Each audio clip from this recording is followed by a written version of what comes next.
Hola, soy Juan David Correa y esta es mi columna de la revista Cambio del jueves 15 de enero de 2026. Y está dedicada, por supuesto, a la maestra Beatriz González. Se llama El espectro de Beatriz. Hay algo que desaparece y que nos es devuelto en la aparición de la mirada, algo que se hace real por quien nos mira. En la noche fría de hace 16 años aparecieron ante sus ojos, por ejemplo, las galerías vacías del ala occidental del cementerio central de Bogotá, que era la zona funeraria de los pobres. Desde hacía una década, un proyecto inconcluso que habían pensado ella y Doris Salcedo le rondaba la cabeza.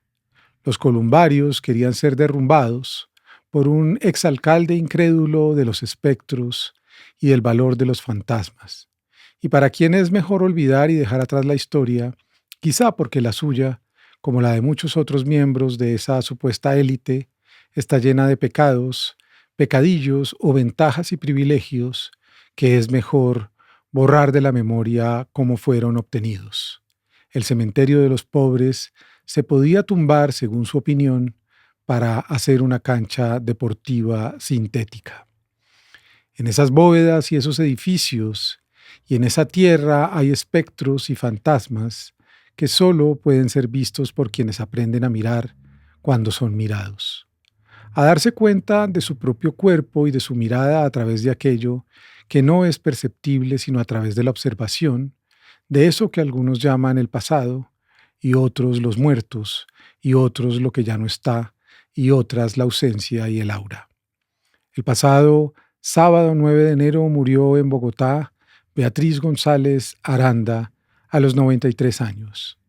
Entonces comenzaron a aparecer espectros en muchas voces y fotografías y anécdotas y obras y hasta su voz y su propia imagen móvil se vio en las pantallas y muchos se condolieron con la ausencia de su presencia ahora en formas que muchos y muchas habían visto pero no habían sido vistos por ellas. Tuve conciencia seria de su muerte 2 días después, cuando vi en mi alacena su obra.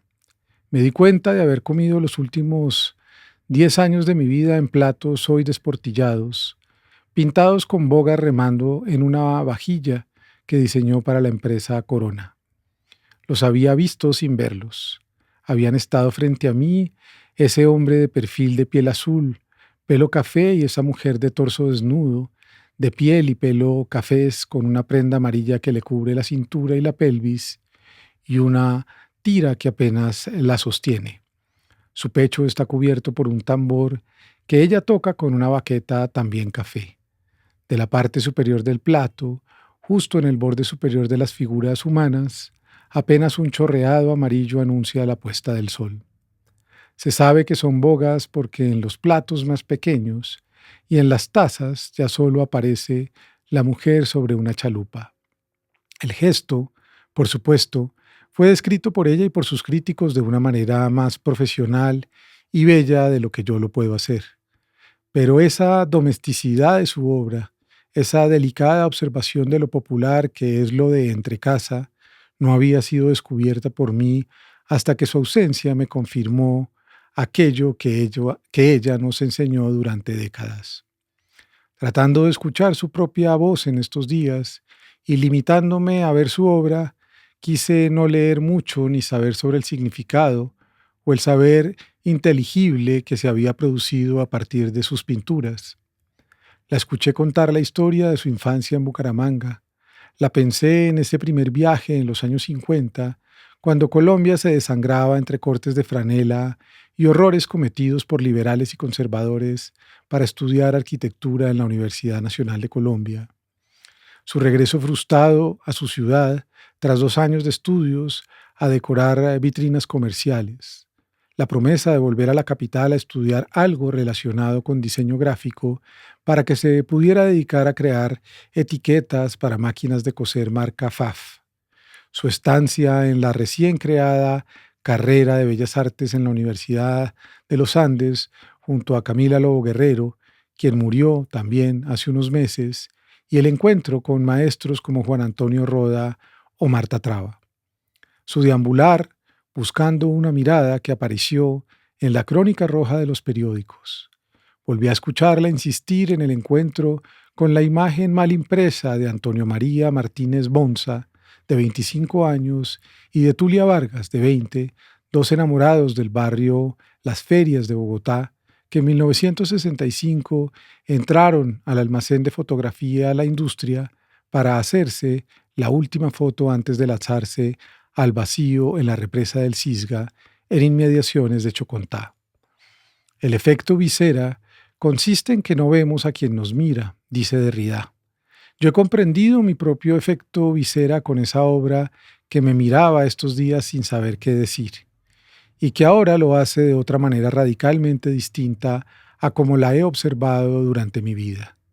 Pasé un rato largo comparando la fotografía del periódico El Vespertino, que la maestra dijo haber recortado en el tiempo, y con la primera versión de la pintura, Los suicidas del Cisga, y no he podido sino ver la ausencia de unas manos que con laboriosidad recortaron cientos de veces las páginas de eso que se llamaba en ese entonces Crónica Roja, y se me ha ocurrido pensar en el crimen y en la violencia y en la muerte como pregunta y en la permanencia de ciertas imágenes, de ciertas elecciones, de una persistencia de 50 años, de la decisión indeclinable de dejarse mirar todos los días por esas imágenes que naturalizamos para no enloquecer o para no tomar conciencia de que al naturalizarlas ya hemos enloquecido.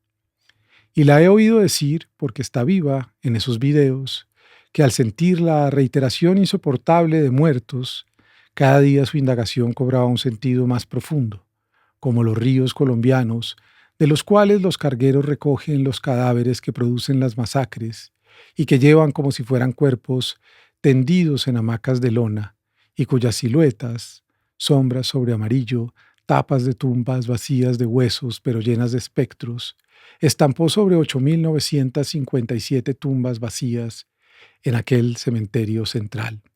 Esos cargueros que no existían en la soledad y oscuridad de esos columbarios y de esa inmensa galería de muertos no identificados, o NN, sacrificados por quién sabe qué ideas, historias, componendas, razones injustificables.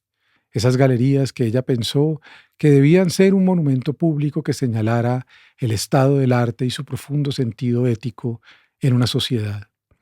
Su arte, el de Beatriz González, fue mirar, mirar con curiosidad genuina, con interés por la composición o la descomposición, y después de mirar, saberse mirada y hacer con la mirada y las manos y el pensamiento, y entender la distancia entre esos espectros que son las fotografías, para pintar desde ahí, desde el intersticio que no se puede nombrar, el espectro que es un duelo, el duelo que aparece a través de un lenguaje, en su caso la pintura, y la pintura que es un trabajo, el trabajo de hacer visible lo que no podemos nombrar a fuerza de hacerlo banal. Gracias. Nos vemos en la próxima.